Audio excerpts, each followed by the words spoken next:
Nauunawaan ko ang galit at pagkadismaya ninyo.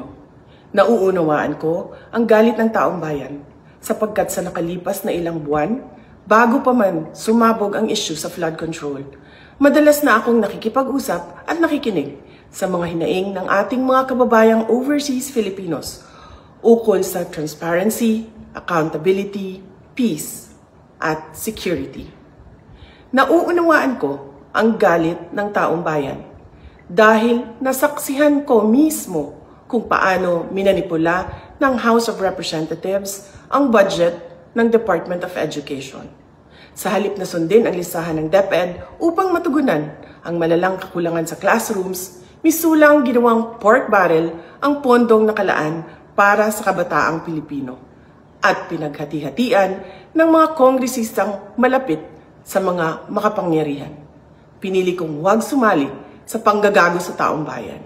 Sa aking pagbitiw bilang kalihim ng DepEd, ininda ko ang kaliwat kanan na atake kasama na ang impeachment para lamang mapagtakpan nila ang katiwalian sa 2025 budget.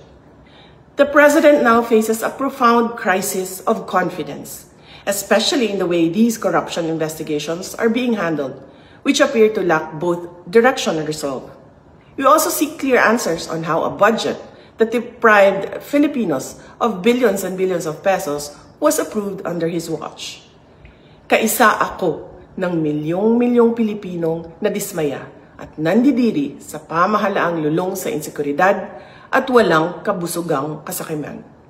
Ang karapatan nating magsalita at magpahayag ang sandigan ng demokrasya. Dapat itong pakinggan ng pamahalaan, hindi para isang tabi at baliwalain lamang.